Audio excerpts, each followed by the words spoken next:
All right, welcome to another episode of Medicine Mondays. I am yours truly, Dr. Pierre, your favorite board certified internist, host of Medicine Mondays, as well as Real Physician Reacts. That's our kind of a live stream YouTube channel Thursday evenings.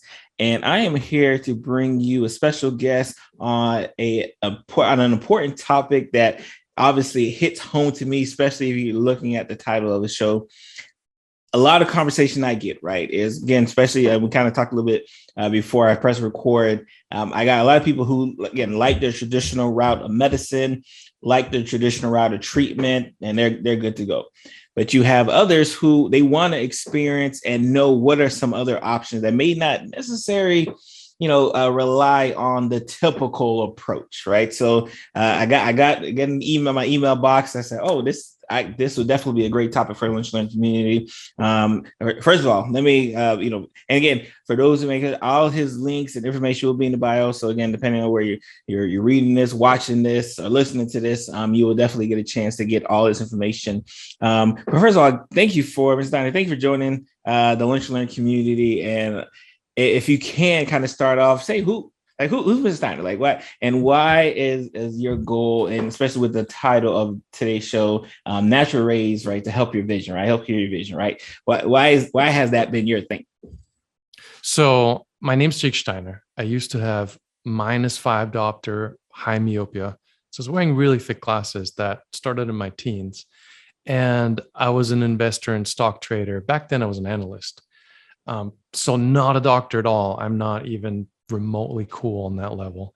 And I was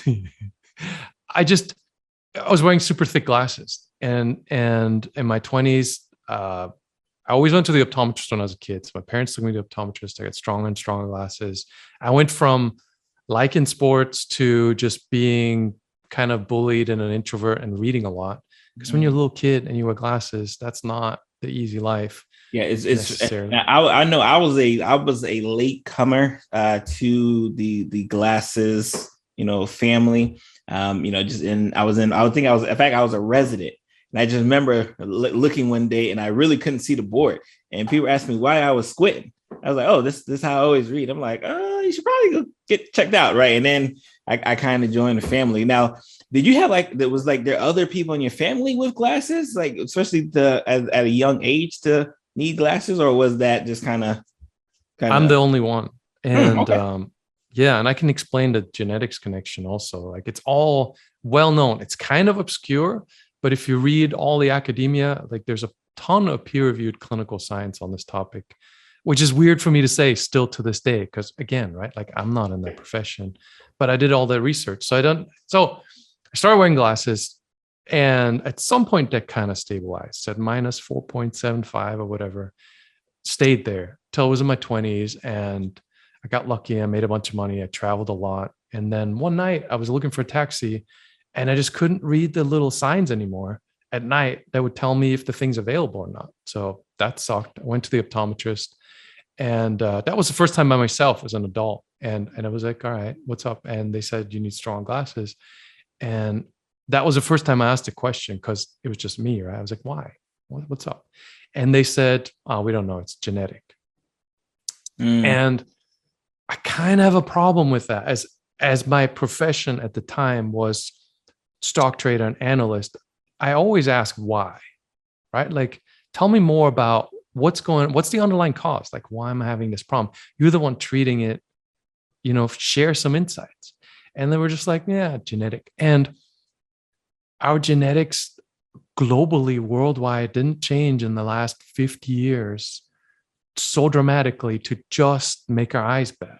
That doesn't make sense, right? Like you know more about genetics just from having more education than I do. So you go, that's kind of a weird, why would that have happened? And that's a really dramatic change, and genetics don't alter that quickly. I love your train of thought, especially early, because I always try to talk to my patients and family members. Even that when I was a resident, my attending would always tell me the most important question is why, right? Like if you don't ask why, you're never going to learn. So I love that even then you're just like, you know what, that doesn't really, it's not jabbing to me right now. Like I need more explanation here. Yeah. right? Like people are so, and it's a lot of what I do now. People get annoyed with me because they're like, just give me the steps. Like, what are the steps? And I always start with understand the biology. Like, especially when some crazy dude on the internet who is not even right. I'm not an ophthalmologist. If I was, okay. But don't trust some random guy on the internet. Whenever something weird comes up, scholar.google.com, by the way, is my favorite website for that stuff because it's Google just for peer-reviewed clinical science and medical journals. So it doesn't mean you want to necessarily read all that stuff, but you just want to go, is this crazy talk? If I do a quick search, do I find a bunch of research or is this guy just out of his mind? So big fan of that. This was before internet, right? This was 20 years ago. So I went to the library and yeah, you know how that was. And I started researching this stuff and it was super weird because I found that the cause of why you're wearing glasses is completely well known. There's 50 years worth of clinical science explaining it. That was the one weird thing. And then the super weird thing was I found a ton of science. Google Scholar now, you find tens of thousands of articles on this. Glasses, the treatment actually make your eyes worse. And it explained why. It was super weird because I'm not, you know what I mean? My parents are both doctors. My dad's an internist. I like what modern medicine can do. Like I'm not into conspiracies. I'm not into like, just eat herbs and you'll be fine. Yeah. But I'm like, that's right. Like that's super weird. And then I went to an optometrist with all that. Like I printed out a bunch of stuff. I'm like, what's up? And they kicked me out. Oh, and wow. I'm a polite guy. Wow. Yeah, they were literally like, if you're not buying glasses, they didn't want to hear about it. I'm just like, just tell me, right? Like I was assuming this is a professional. I'm like, I'll pay for your time. Like it's not a problem. And he was just like, get out of here. And that set off, this would have gone a totally different route. We probably wouldn't be talking today because then I started doing all this research, got further into it, started a blog that was just a bunch of rants and rambles. Now it's a huge community, right? Like a lot of people are doing this and we figured it out, right? Like I'm not wearing glasses. I got 20/20 eyesight. You don't need LASIK. You don't need contacts. You don't need eye vitamins. You don't need exercises. It's a pretty easy fix. It was interesting, especially because you kind of mentioned the fact that glasses don't fix your sight, right? And I don't think a lot, again, obviously, even as glasses wear, I don't think people realize that like the glasses essentially train your brain to say, hey, when you're looking through this specific device, right? Like this is what clear looks like.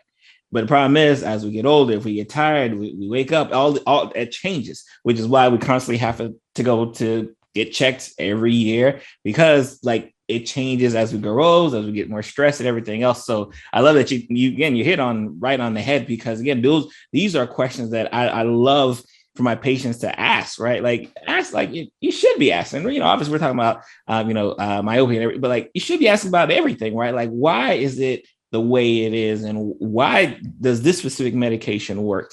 Because when unfortunately you ran into the wrong type of optometrist, I'm not sure, because you would want someone to be welcoming, right? When someone's bringing you, like they're doing the work, they're at least going in, they're doing some homework, and they have some general questions that are pretty viable. Say, hey, I'm doing all this reading here, and I'm just trying to figure out like is this really the route for me, right? Because at what age was this again? About, you said 20 was when you're 20-ish, early 20-ish, right? So yeah, you're still in that kind of that mind where you're like, like the way he's going, like you're gonna have me wearing glasses forever, right? So I just want to know, like, is this the route, that's for me?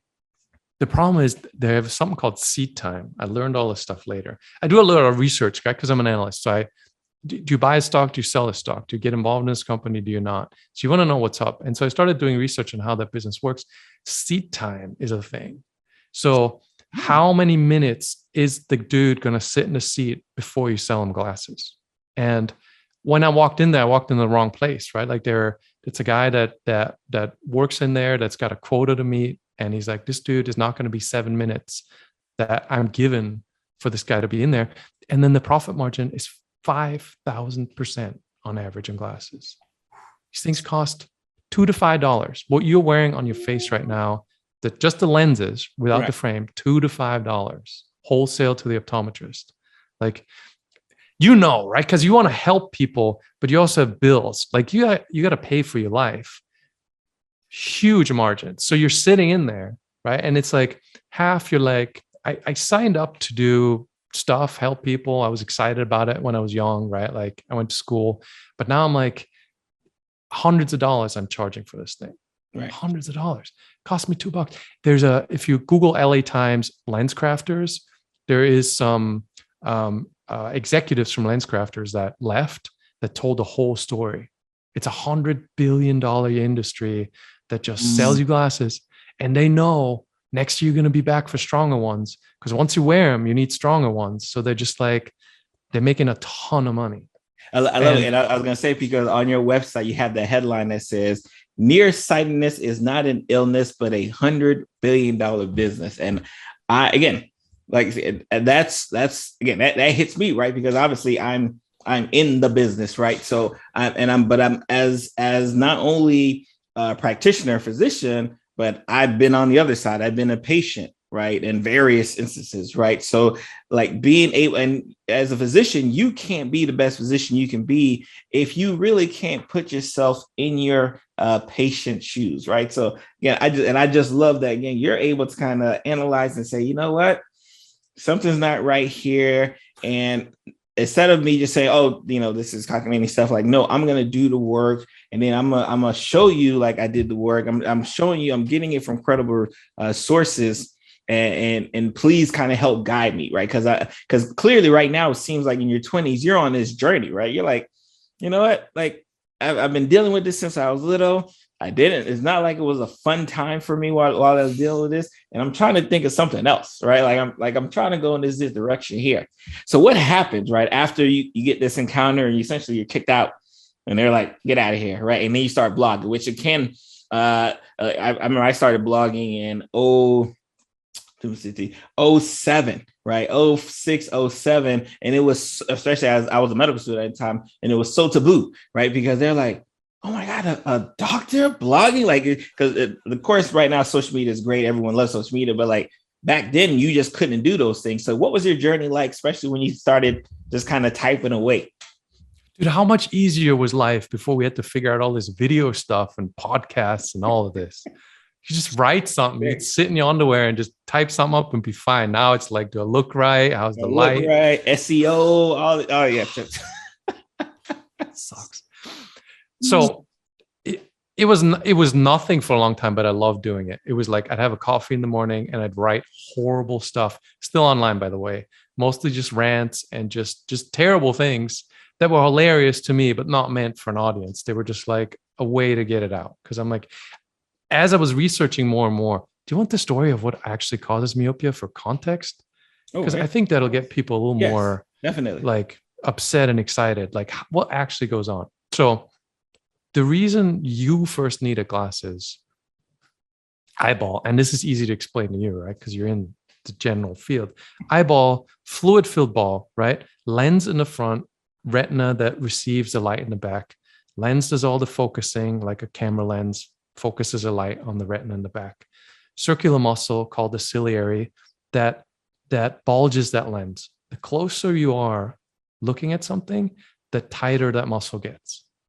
So relaxed muscle for distance vision, about 20 feet, the muscle starts working. The closer you get, the tighter that muscle gets to refocus the light on the retina in the back of your eye.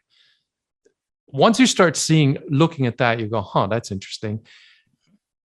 When you stare at a screen, muscle's super tight. When you stare at a phone or a book, like the closer you get, the tighter that muscle gets. Do that for 8 hours, right? What muscle in your body wants to be at full maximum tightness for 8 hours? Nothing, right? So at some point, you get a muscle spasm. And if you go to scholar.google.com and you type in pseudomyopia, so not real short-sightedness, tens of thousands of results of just peer-reviewed clinical science, not, like SEO stuff, just science in ophthalmology and optometry journals that go nearsightedness, short-sightedness starts out as a muscle spasm. Not a question. A bigger term that I like more, near-induced transient myopia. Near-induced, so caused by close-up. Transient meaning temporary. Myopia. Tens of thousands of results. There is science, clinical science going back 50 years. People figured out that muscle spasms. So what happens is Like if you set a camera to manual mode and have it set to close-up focus, and then you move the camera to look at something at a distance, it's blurry. And it's not because your camera's broken, it's because it's set to close-up. And that's what the stuck muscle does. It just has your eyes set to close-up mode. And because you do it every day, that muscle never fully relaxes. So at best, it goes to like medium distance. Not genetic problem. Your eye is not broken. It's just, it's stuck, not in distance vision mode. If the optometrist told you that, they'd be out of business, right? Like they need a way to feed their family. They're not taught that in school. But weirdly enough, you open an optometry journal, that's what it says. It's right in there. So you wearing glasses today, if you would have gone to the optometrist, then it would have been like muscle spasm, man. You need a weekend camping. Your eyes would have been fine. And what I love is, and especially I'm of course, as you're talking, I'm just thinking about, wow, like especially in a time like this in year 2022, where it's so common for us to have something close to our face to read, right? You know, from a cell phone, from a tablet, from anything else. So just the instance of overworking that muscle is probably, I'm pretty sure the numbers have probably increased dramatically over probably the past decade with just the advent of social media and the way that now everything can be really in the palm of your hands. Dude, when did it happen to you, right? It's when you were studying more than ever before. Mm-hmm. That's what happened. You just spent so much time in front of those things. You didn't have time to go do other stuff, hobbies, go outside, play. You were just studying, right? And it's muscles tight, and muscles still tight. And then you sleep and you wake up and the muscle's tight. 10 years ago, I wasn't getting emails from parents. Now it's every day, because iPads are babysitters. In the last 2 years, like I used to get 300-400 emails a day before COVID. Now it's like 7. Wow. Because since then, people are locked down. You have like, you do your meetings online instead of, walking around in the office, kids going to school in front of the iPads. It's just dramatically increased. And the thing I just say a million billion times is the muscle's stuck. You could print an eye chart, you could hang it up, and you could just, before you start work or study or binging Netflix, see what line you can read. And then after all that, see what line you can read. It's not going to be the same one because muscles just a little stuck. So if now you went, okay, no more close up until I can read the same line again, you'd be fine, right? So it's like a scale. It's like just checking your weight. It's the same thing. You can just be like, can I see clearly like I did before I started work or Netflix or whatever, and then just let that muscle relax. Like it's the answer is so annoyingly super simple, and it doesn't turn into a real problem till you go into the optometrist. And once they sell you glasses, another thing happens, and then you're kind of stuck. What is the process, right? Especially you're starting to blog, you're blogging to yourself, but then you start realizing that, there's other people, because typically, at least for me, I'll speak for myself. When I started blogging, I thought it was just for me, right? I'm typing away, I press publish, I keep moving. It wasn't until probably like midway through my maybe like second year of school, I started noticing that people like in my class also read it, right? So like all of a sudden, like I had a community. I didn't realize I had a community, but I had a community that was kind of going with me. Like, what was that journey for you? Especially as, again, you're just kind of, you're just kidding around, but you're doing your rants. And then you start noticing that, I'm not the only one who's dealt with this problem or who has asked the question, why do I have to keep on wearing these glasses? Or is there a better alternative? It was weird. It's freaking weird because I'm just a guy, right? Like that there's not, for example, we put up because you see the stats, right? Like people are reading it and then you get emails and whatever, but it's not the same. Like when Facebook became a thing and we made a Facebook group and I was like, whatever, I'm not into social media. It's got 24,000 members now. Like it's shocking. I just, open a door and people just come pouring in. I'm like, I had no idea. Yeah, I saw the stats, but I'm not really internalizing that. And all of a sudden you're like, there's a lot of people. I started a YouTube channel a few years ago. It's horrible. Like I put no effort in it. It's not scripted. It's just more rants, right? It's got 40,000 something subscribers. It's amazing to me that it sucks in a way that I'm an answer to a thing that lots of people are way more qualified or should be way more qualified than me, who does terrible rants and terrible podcast interviews, to be like, dude, your eyes are super fixable, right? Like muscle spasm. And then the second part is the glasses. I can explain how that happens. Super fixable, and it resonates with people for some reason. I call myself the last living eye guru. Now, again, I would argue, right? And I tell my patients all the time, right? Because I think a lot of times we do hold a significant weight, right? As a physician, right? We do hold a significant weight when it comes to healthcare, health expertise. But like, ask me something about like nutrition. I was a doctor. They taught us 2-week course of nutrition. That was it.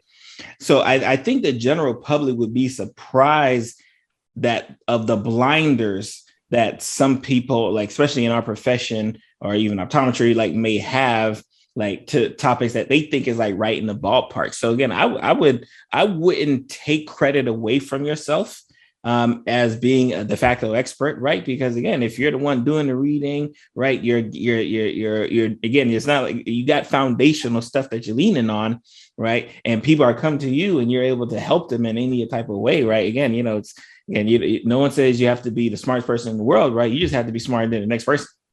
That just is what it is. You just have to know more than the next person. In that regards, right? So talk before we kind of get into some of the ways you do it, right? Kind of talk about the glasses phenomena, right? As far as like what happens, like obviously we got the muscle spasm, we see the muscles, but what happens when the person gets glasses, and how does that become problematic? So I thought this was super interesting. When I read this stuff, sitting in a library, I remember going, this cannot possibly be true. Like I just kept piling on books. I'm like, this can't be true. Scholar.google.com, you type in lens-induced myopia, meaning nearsightedness caused by lenses. Freaking weird, because you're going to get tens of thousands of search results. And here's what they tell you. They basically tell you that glasses make your eyes worse. Not just, side effect, whatever. They make your eyes worse. Part of the function. Right. And here's how that works. Like eyeball, right? Like lens in the front, retina in the back. Right now, that muscle is stuck in close-up mode, right? Like if you set the camera to manual, it's in close-up. You can't see anything at a distance. What the glasses do is the light is not hitting the retina. The light is focusing in front of the retina because it's close-up mode, right? But you're trying to see something at a distance. So the glasses move the light further back in your eye, right? The muscle's supposed to do that by relaxing. If the muscle would relax, the light will go further back in your eye, focus on your retina, and you'd have nice, clear distance vision. But the muscle's stuck. So the lens in front of it moves the light further back to hit your retina. Now you got nice distance vision. It's like it's just ignoring the muscle spasm and compensating for the spasm with the lens. So instead of allowing the muscle to relax, it's just moving, which the muscle would have done if the muscle had it. I'm like, okay. Right. So the lens does it instead. There's something called, so the eyeball, right? It's a fluid-filled ball, but the surrounding tissue is flexible. And it needs to be the perfect exact shape. Like 1 millimeter longer is 3 diopters of myopia, right? So the eyeball really has to be exactly right. It never is. So it's got a mechanism built in to make itself shorter and longer. That works all the time. Like there's studies that show within an hour, you can measure a change in the length of the eyeball if you put a lens in front of it. So it's got a built-in mechanism that adjusts. And the way it works is something called hyperopic defocus, where the retina, or there's a system built into the retina that checks, does the light hit exactly on the retina? If some of the light hits in front of it, then the eyeball shortens, like trying to get to the light to focus exactly on it. If some of the light strays behind the retina, right, like it doesn't focus there, then the eyeball elongates. It's always trying to catch the light, basically, right? Like if some of the light scatters in front of it, it shortens. Okay. If some of the light scatters behind it, it keeps adjusting itself. It's not a while you're growing thing. It's all your whole life this happens. The problem with the glasses is they move the light further back in your eye. Works perfect for distance vision. If you take them off when you use a computer, the first time you buy glasses, they're not that strong. Your eyes will never get worse. But if you wear them all the time, if you wear them during close-up, the distance vision, it moves the light back, it's perfect. But for close-up, now some of the light hits behind the retina, causing the eye to get longer. And longer means the light's even further away from the retina. So that's why a year or two from the first time you go to the optometrist, your vision's not as great as it was the first day, because the eyeball just got longer, right? Like, because it doesn't know that there's glasses in front of it. It's just compensating for some light hitting behind it. Right. Now you get stronger. The light's refractory is like the light isn't hitting where it's supposed to hit. So it's just compensating for it. Right. Yeah. And it's just, it's not, that's why I say it's not an illness. It's not a genetic condition. It's a perfectly healthy eye that gets longer because you put glass on it. Russian draft dodgers, for example, they figured this out. Just kids that didn't want to go to the army in Russia. They figured out if they put on minus lenses, the glasses that you're wearing for distance vision, if they have perfectly good eyes and they start wearing those, they're going to have worse vision because the eyeball elongates. So draft dodgers would wear glasses when they don't need them, take them off, and now the vision sucks.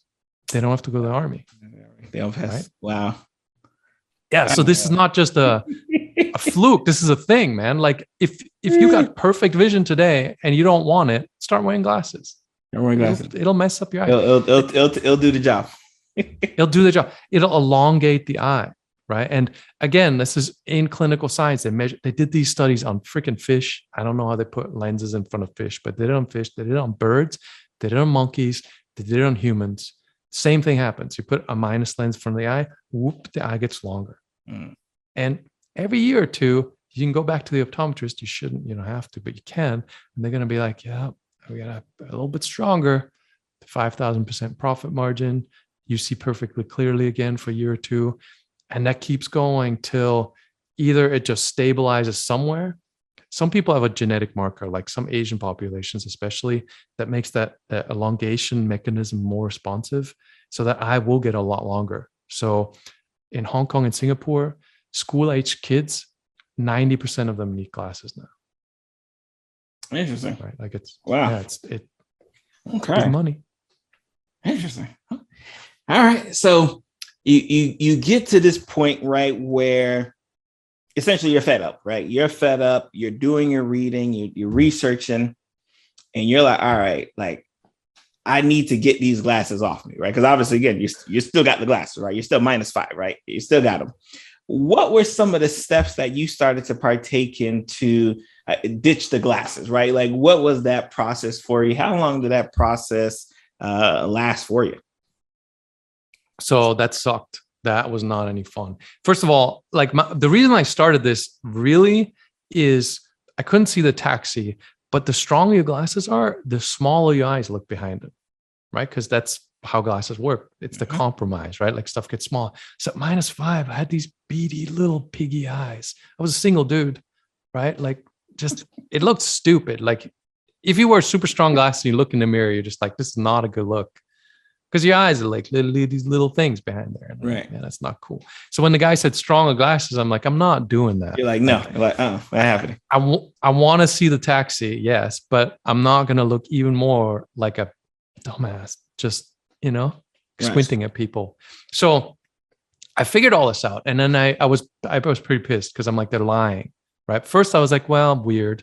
But then when I went in there and the dude kicked me out, I'm like, this is not some like far-fetched conspiracy. This is like peer-reviewed clinical science. And not only did he not want to hear it, he was aggressive about it. It was just my luck. I was like, man, they're lying. Like they're freaking lying. Was my attitude back then. Now I'm like, it's more nuanced than that. But so I looked at all that and I'm like, the mechanism says my eye is not messed up. The eyeball got longer because I put glasses in front of it. So I was making the assumption if I buy weaker glasses, that mechanism works. Like the eye's not broken. It's gonna get shorter, right? And there's studies that show that, like you put stronger minus in front of it, the eye gets longer. You put weaker minus in front of it, the eye gets shorter. They put plus lenses in front of chickens, the opposite, reading glasses, and the chicken eyeballs would just keep getting shorter, right? So I'm like, the thing works. It's just like you go to the gym, you lift weights, you eat more protein, you get stronger muscles. Like the biology is there to support me having good eyes. Right. So I bought a pair of -3s, and then like a total idiot. I don't know. I don't want to be cursing. I went to Laos, like, because I was traveling, right? Like I made a bunch of money. I didn't have to do nothing. So I went to Laos with these -3 glasses. I couldn't see anything. And I'd never been to Laos. It's just some super backwater, pretty country, but good luck finding your way around if you don't understand the language and you can't see anything. But I threw away the -5s. I literally was like, I'm never wearing these things. Oh, again. So you were like cold turkey. I don't even want that crutch near me that I could go and reach for the 5s if it happens to be there. You're like, nah, get them out of there. Done. Stupid, right? Like when you're 20 something, you're stupid. Sure. And I'm sorry. But it's like, you know, I was like, nah, screw this. It was terrible, right? Like, I mean, I could still see. What happens with the weaker glasses is your vision doesn't get blurrier. You can see clearly less far away. I call it the blur horizon. Like how far you can see away is like a bubble that shrinks the weaker your glasses get. So I could still see clearly, but just to somebody that I'm standing in front of talking to them.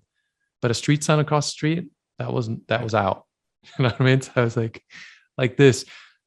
Somehow I didn't give up on it. I don't know why. Thinking back, I'm like, I must have lost my mind. Like now today, I would just go back to -5s and be like, this is not working. Right. But at some point, like a year later, I was sitting in a subway somewhere in Bangkok, and I was looking at the sign on the other side, right? Like what's the next stop? And I could read it.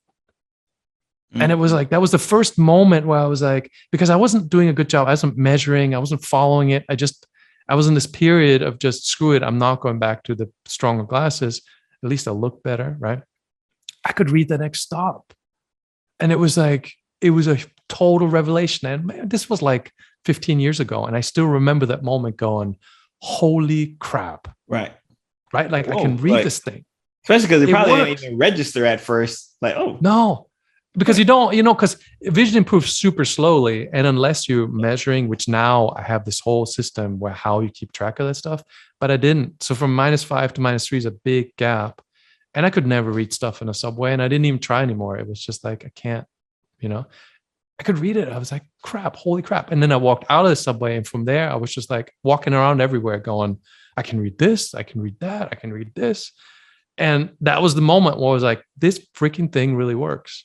And then friends got involved because I was just super excited about it. Some people care, right? Like some people are like, that's interesting, I'll try it. And from then started this whole thing where people would try stuff because nobody knew. I did it wrong. Like -3 was a stupid idea. I should have gone to -4.75, right? Like a tiny reduction is what you want. And then now we know every 3 to 4 months, you can make a tiny quote adopter reduction, and that works. Your life doesn't get messed up. You can still see everything. You just make the smallest reduction you can. In 3 to 4 months, your eye's just as good as it was before. And then you make a tiny reduction again. That works. Doing it all at once was stupid. But we figured this out. So over the last, now it's going on 20 years, a large group of people playing around, trying this, we figured out how to tweak it to where you don't have to do stupid exercises. You don't have to buy eye vitamins. You make tiny reductions. And your eye just keeps following it. And as we're talking right now, I'm not wearing glasses. And it worked. There's a ton of people on our Facebook group that went to the optometrist, 5 years ago, all the way to when they didn't need glasses, and they've got the prescriptions to show it. Like your eye just adjusts. They've got the progression going down. Yeah. I'll be interested, especially. I wonder how on board the optometrists were, especially in your case. When you're telling them like, hey, this is what I'm about to do. Right. Like, or I guess if you go from 5 to 3, you probably didn't have much professional, to do in between time. They're like, huh? You want to do what? No, I figured out, I social engineered that stuff. I'd show up at an office at like 11 a.m. before lunch, but way after breakfast. And I'd come with donuts and coffee. And I wouldn't even try to tell them nothing about what I want because I figured out they just kick you out. Don't want to hear about it. I'm like, donuts and coffee. And I get huge headaches when I wear the glasses that you guys say I would. Dog ate my last glasses, lost them on the bus, whatever. Here's what I need. Right. And then munching on a donut, having some coffee. They're like, well, yeah, I guess so. Depends where you do it. In the UK, none of that. In Asian countries, they don't even care. They'll give you whatever you want. And then depending where you go, it's kind of in between. There's a sub area of the profession called behavioral optometry. Those guys are made fun of by regular optometrists a lot. Even the Wikipedia articles kind of mean, but they're doing this kind of stuff. They're behavioral. They're trying to fix the eye rather than just selling you something and saying you permanently need this. So there are people that are open-minded. And like in a Facebook group, there's optometrists who are like totally behind this. There's a dude in Hong Kong, funny story.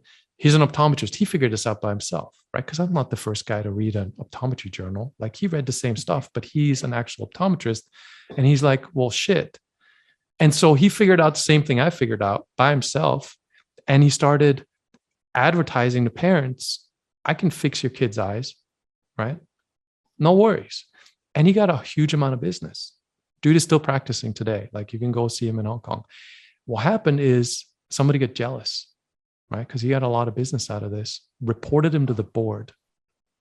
And the board shut him down. The board said, no license for you. Wow. Not because he did anything wrong, but because that was not what was being like the standard.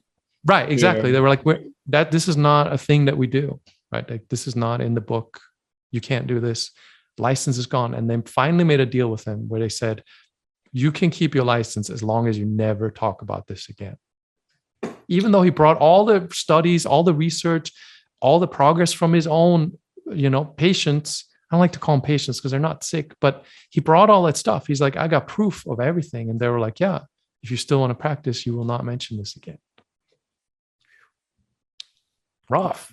So it kind of depends where you live. Like there's optometrists that are cool, but you have to bring it up. You know what I mean? And then they're not that easy to find necessarily, but like in a Facebook group, sometimes somebody pops up and it's like, if you know what to ask, they'll help you out.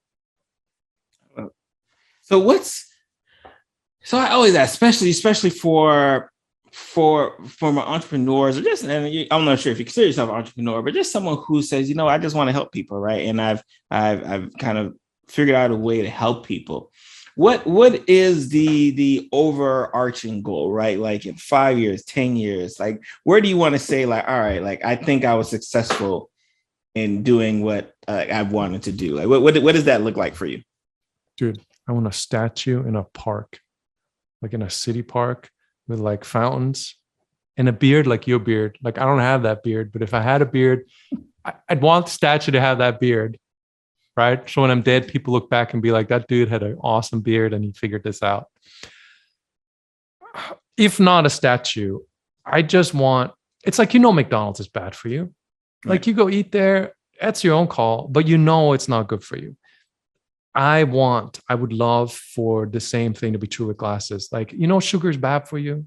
You eat it, whatever, that's your call, but it's bad for you. You don't know glasses are bad for you, right? Like when I was a kid, when I was 12, I loved sports. I played water polo. I was on the rowing team. Instead, I ended up bullied and not doing any of that because I was scared, right? Like once you wear glasses, right, you don't want balls flying in your direction. Your social interactions are different because you're staying through the center of the lens. So your eye movement, your head movement, your neck movement is a little bit different. It changes your personality, right? Like a 12-year-old doesn't need glasses. If you're asking what I want that parents know this. Right. So just that you're not taking the education alone is like, hey, like I just want you to know there is an option, right? I'm screaming. Yeah, that's whatever rooftop is there is an option. That's all I want, right? Like I don't want fame. I already got money. I just like I don't believe in being born again, but if that was a thing, I'd want to be 12 and I want my parents to know the optometrist is not the only answer. Right? Mm-hmm. It's a quick fix. It works. It has a bunch of consequences. Adults do whatever you want. I don't care. But like I got 2 kids. So I'm not taking my kids to the optometrist for that kind of stuff. And they're going to grow up not being bullied, right? And kicking balls around and just being kids. I love it. So you talked about, before I let you go, right? So you talked about, you got the YouTube channel, you got the Facebook group, right? Yeah. So clearly, like at least you're there. The community's there. Is there any one favored community group that you like, or is it just like all of it has its kind of plus and minuses, especially when you're trying to educate, right? And the reason why I asked that is as a physician, right? As a physician, obviously we're in the pandemic. And, because I do a lot of education on the pandemic and, relay things, you tend to find the people who don't want to hear what you're saying, right? I'll just call them that, right? The people who find the energy, right, to post a crazy comment, to share, to and mind you, I'm on myself, right? I'm on TikTok, Instagram, YouTube, Facebook, like LinkedIn. LinkedIn's professional, so they don't badmouth you on LinkedIn, right? But I call them trolls, right? Like I always seem to find a troll who just hates like what I'm saying, and it just bothers them so, right? I'm pretty sure, when you say like, hey, this is $100 billion business, I'm pretty sure as large as this community is, you don't have everyone who's like, go, go, go, go, go. Like how's that experience been for you? Dude, okay, this is terrible. And this is probably because my motive isn't money or fame. I love the trolls. The trolls are my favorite. Dude, I love the trolls. I post anytime I find a good troll comment, I am reposting that stuff with a straight face.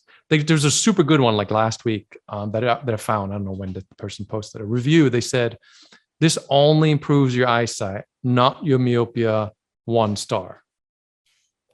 It was awesome. It was awesome. It makes no sense. Nope. The dude wrote a giant thing that was like, this is bullshit. Like you see better, but you actually still have myopia. Right. It was awesome. So I don't know why. And I think I kind of think in a way that our community has gotten as big as it has because I don't take myself seriously. And I love the bullshit. You know what I mean? Like it's the best part. Like the people, Reddit hates me. They have an optometry subreddit. Holy crap. I am banned from that shit. Like they hate me. Wow. And I love them. I love all of it. It's like number one, haters mean you're working hard. Mm-hmm. If you have no haters, you're doing nothing. Like you need haters. Number two is, especially for a guy like me, somebody's got to tell me when I'm wrong. Right? I don't want to get huge and then find out that I'm wrong. I'd rather be medium-sized, small. Somebody pointed out before I sound like an idiot in front of the whole world. So I always look at comments that look like hater comments. I'm like, does the guy maybe have a point? Right? Or am I learn from what? Yeah, I like that. Is my delivery messed up? Like, is this a guy who actually wants better eyesight, but he's frustrated? Right? Like, is this just me not communicating well? Right? Like maybe because sometimes when people are hating, it's like they have a feel. They're not indifferent. Like it's not like they don't care. It's just that there's something they found you. They made the effort to read it, and now they're upset. So it's like, what's going on? Right? Like maybe I'm missing something, right? So number one, I know I'm working hard. Number two, they're educating me sometimes on stuff I'm doing wrong. Number three, I'm like, maybe, right? Like maybe my edges are rough. Maybe I'm wrong on something. And then last, what I said, I plain just love. I don't know why. Like when I get hate stuff, I'm just like, this is hilarious, right? And that limits some of the hate because people figured out that I love it. I'm not making it up. I genuinely love it. So there's a lot less of it now because they're just like, oh, they know they can't get to you, so they're like, all right, I ain't gonna mess with this guy no more. I pin comments like YouTube videos. Sometimes when there's just a really nasty but hilarious comment, I pin it. You know what I mean? So you watch my YouTube video and the first comment under there is just some dude just ranting about how I'm full of shit. Like that's the best one, you know? Yeah, I love it. Yeah.